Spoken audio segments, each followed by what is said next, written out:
to JG's Fight Talk, sponsored by Rich's Boxing and Limitless Creations. And with me now, Ben Duracell Jones. How you doing, Ben? Not bad at all. How are you? You good? Yeah, really good, mate. Good. Nickname. Living the dream. Living the dream, mate. With a glass of wine in his hand.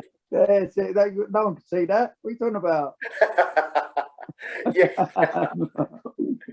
So Duracell, literally come from the battery, or? Yeah, it did. Yeah, I would come from my mum, to be honest.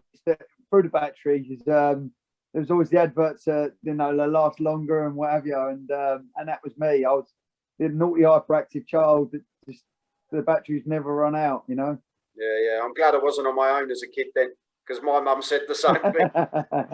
Yeah, it's just exactly. That's why sport helped me, especially boxing, and the amount of I'd have caused so much trouble if I didn't have sport around me. I was running up walls with sport. So if you imagine me without, it was ADHD was me. Yeah. I think they named ADHD from my name. So when did you start boxing, Ben? When did that glass is massive, mate? That's not a standard glass, is it? Well, if I've only had one glass and it fills a whole bottle, does that only still count one glass? Yeah. So when did you? Right, I started boxing. I was 8 years old, and strangely enough, I tried going down there before that, and they were just saying, you're too young. But strangely enough, I could box. So my family were massively into boxing. My granddad was a champion. And I knew what I was doing. I've got videos of me at 3 years old on one of them, when you stand on as a young kid and it springs back and forward. Yeah. And I could punch both hands. I looked like a boxer already. It was strange. Oh, you back? Sorry, mate. That's all you there? That's Sorry, right, mate.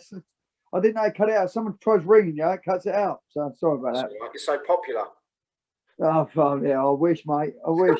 Probably for the wrong reasons. No, I'm joking. I keep people happy.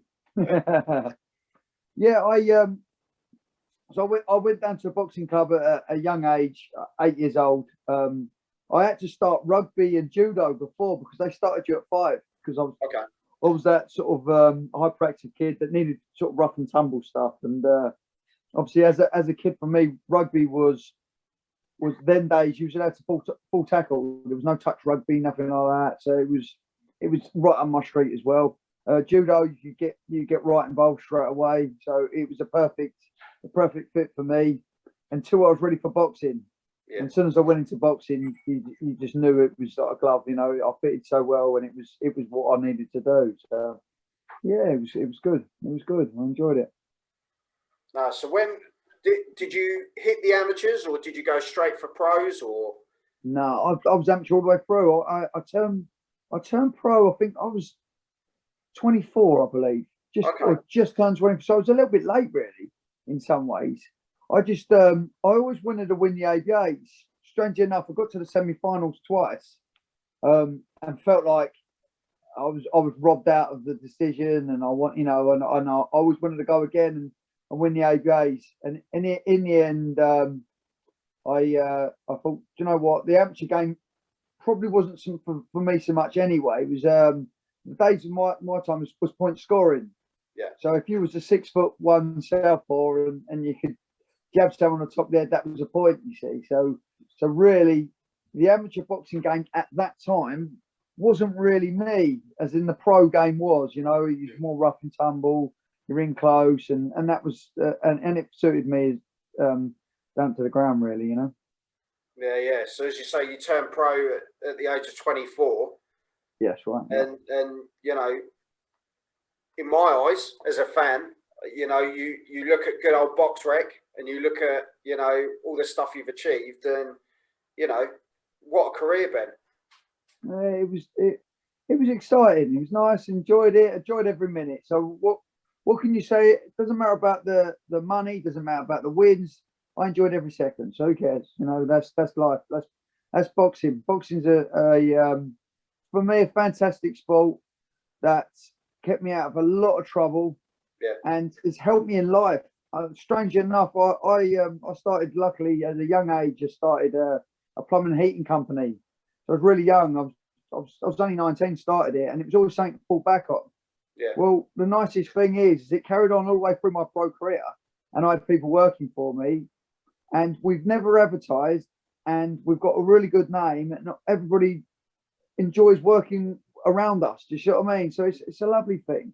So boxing, I believe, helped that because I used to get huge support with the boxing, and they come, and also they're the type of people that still want you in their house to fit their new boiler or their bathroom or whatever. So it's more to boxing than just boxing. You see, it's the social side you get from it as well.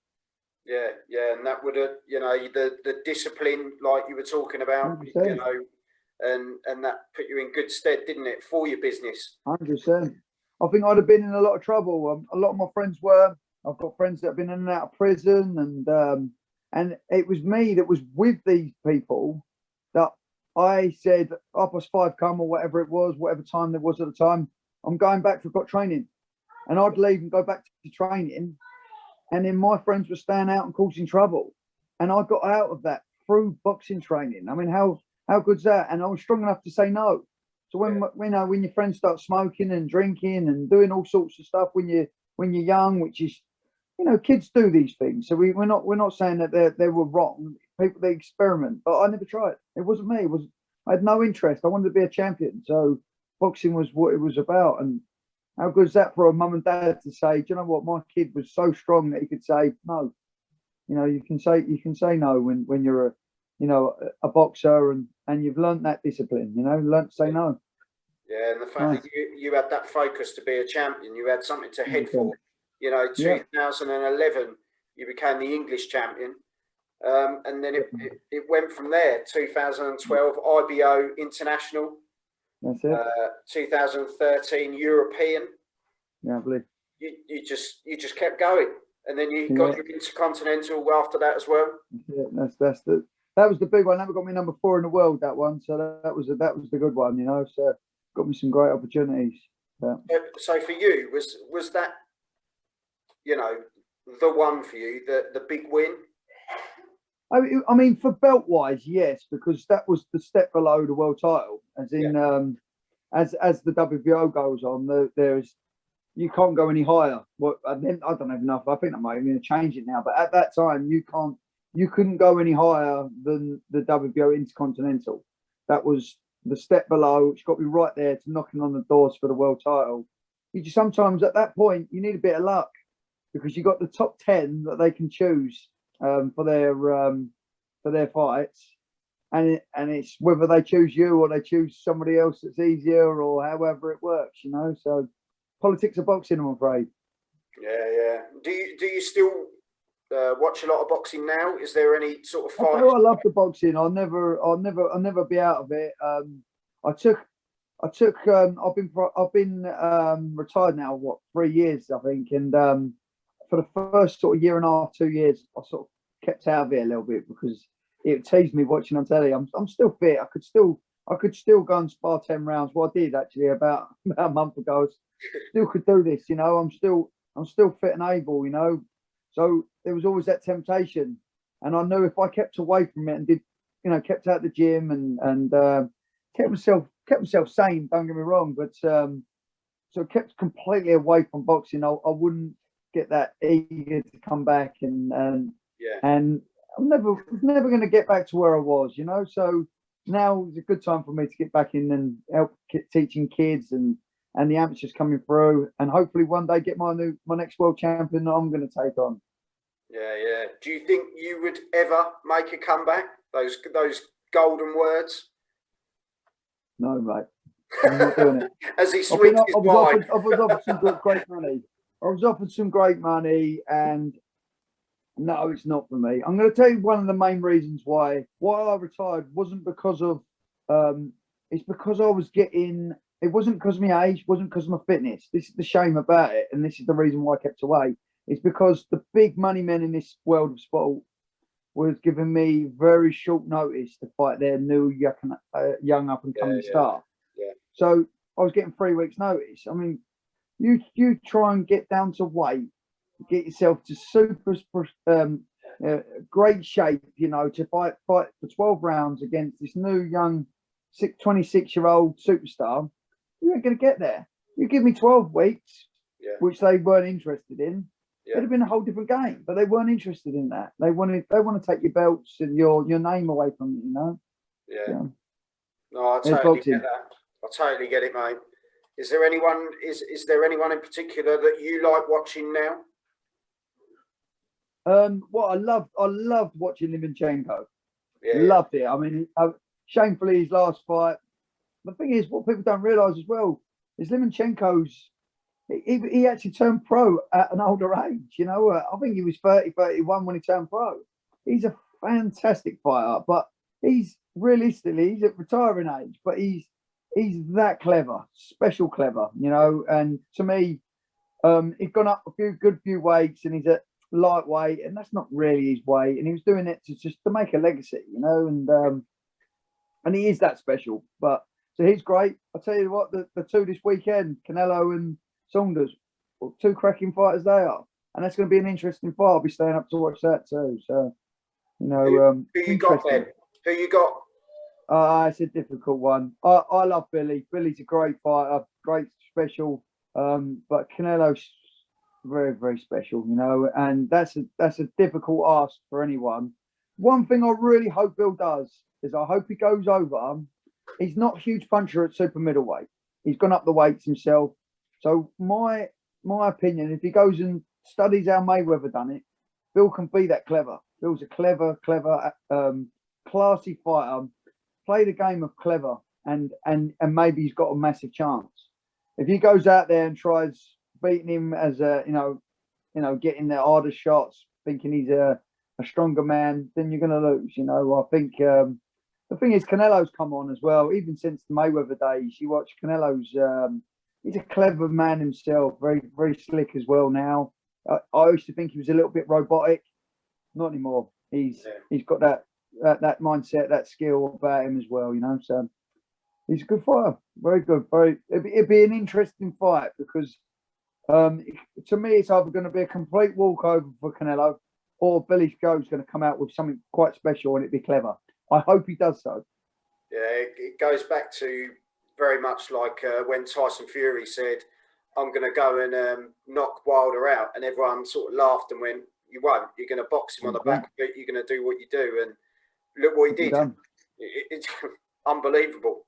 Amazing, mate. Yeah. Well, how amazing is all this for British boxing? I mean, look at we are now with the Americans ruling the world in boxing. Yeah. This is the hard thing that people don't realise. When I turned pro, we were struggling. I turned pro with Matchroom, and I think it was Barry Hearn then. I think we had 11 Sky shows a year. 11 Sky shows when they could be up north and down south. So actually, realistically, I was lucky if I was going to get on 4 of them shows. Yeah. I mean, there's enough boxers, you know. So boxing was different. Now it's weekly. And the advertising, look at Sky, it's all over Sky. Every channel you turn on, it'd be about the next fight. Perfect. That would have made me a big superstar, just knowing that I was on the. I mean, I topped the bills probably of about at least 10, 15 of my fights. I was top of the bill. So imagine if that was all televised. You know, everyone would have looked at you and known who you were. Do you know what I mean? It's how it is now. Bit of a shame, but that's life. That's life. Yeah. You don't want to see this ugly mug on telly all the time, anyway, do you? You could have had the old flaming Jones sign at the top of the head. Yeah, and I've probably got sued by Duracell. Probably, mate, probably, especially these days, blimey. Do you reckon, last question, mate, do you reckon Eddie, is he staying with Matchroom? Is he staying with Sky Sports Story, or is he going with the Zone? What do you reckon? What's your thoughts? You know why? It's difficult because Eddie's a very, very clever man, and whatever decision that man makes, he's made boxing, he's put boxing back on the map. You know, don't get me wrong, Frank Warren's and stuff were always good, but Eddie's put pressure on them too. So actually, they're doing that, changing their game. Yeah. And now boxing is huge in especially in Britain.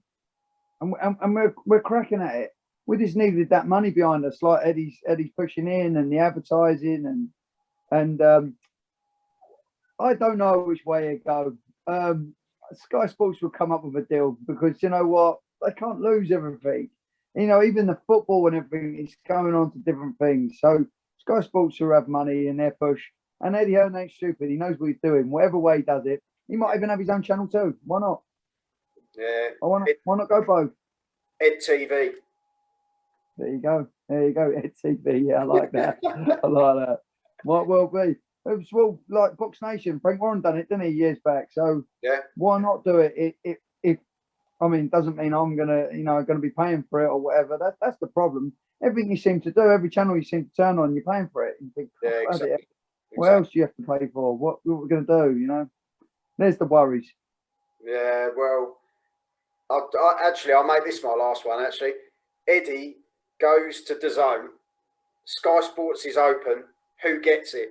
Because my thought, I'll chuck my thought before while you're swigging. Frank Warren's going to stick with BT, isn't he? He's on a good thing with BT. He's not a good thing with BT, really. Yeah, and he's done Sky Sports, isn't he? Yeah. You know, you've got Hennessy, who's got Channel 5, isn't he? Yeah. I think he likes the terrestrial platform that he can put out to everyone. Yeah. My only people that I think could do it is the Sauerland brothers, who have now joined. Sauerland brothers, it's all the best of Britain. The thing is that it's more of a European market with them. So, again, North London, and they've got it. And do you know what? They've got a few of our top fighters as well. So, yeah, maybe. Yeah, they've just nicked Eubank, haven't they? They've got Eubank now. Yeah, they have. The good thing with them is they're big in Europe, huge in Europe, but they're still good with people like Eddie. So you find that Eubanks is getting on their shows, and it'll make it work. They won't just have to put on their own shows. They can jump on others because they're well known. They've been around, you know. So who knows? The world's their oyster at the moment, mate. I know. I think boxing is as big as it's ever been. And, you know, with potentially AJ Fury around the corner as well. That's going to be... Bring me back at 24 on a ruler roast. Be nice, wouldn't it, eh? Peter Pan Jones. Mate, you could be on the undercard, Ben. There you go. No, I want to be top of the bill. I'm heading for the top. There's only one place for Ben Jones, top of the bill. That's it. It's the top, mate. It's the top. That's it. Too right. I'll fight them for a few million. Don't worry about that. Don't worry how big they are. Hang on, you said a minute ago you weren't having a comeback. No, for a couple of million, I might. Just give me a week's notice. I don't need to lose weight against him heavyweights, do I? I don't know how to keep the weight down. I keep drinking the wine. I'll be all right. Put some on, mate. Oh, mate, no. Honestly, I really appreciate your time, Ben. And I think... Anytime, mate. You know, anytime. A great career and... very modest guy. You know, you've worked hard, through your whole career as well with your plumbing, and you know, I think you're a real credit to people. People can look at you and say, look, you know, you can come out of boxing with a career. You can do well as well as doing what you love to do. You know, so hats off to you, mate. Thank you very much. Most appreciated. Thank you. And you know what? The nicest thing is I couldn't have done it without my supporters, and you know, that they're all fantastic, and they followed me all the way through. And do you know what? Off of it wouldn't work if you didn't have your fans going to each match. And I've met some amazing people. Put it that way, amazing people. Nah, honestly, Ben, I'll put myself in that bracket as one of those amazing people. And I want that Rocky picture. That's it, mate. I'll fight you for it. Yeah, no chance. But no, Ben. Quality, mate. Nice one. Thanks for everybody. No problem. I'll speak to you soon. Look after yourself. See you later. Yeah, thanks, Ben. Bye. Nice one. Bye. Ben Jones, Duracell, still going strong. He's got good business behind him. Brilliant career as well. And if AJ Fury want the fight, he's happy to come back for a couple of million in his pocket because he hasn't got to lose weight and he can keep drinking his wine. So, yeah, top bloke, Ben, and wish him all the best for the future. And good luck with your plumbing, mate. I hope it continues to do well, especially during these times. I hope, you know, keep that up, mate. And yeah, you've been watching JG's Fight Talk, sponsored by Rich's Boxing and Limitless Creations. And if you want to head over to YouTube, hit the subscribe button and check out the rest of the content. But thank you very much for watching. Are you ready?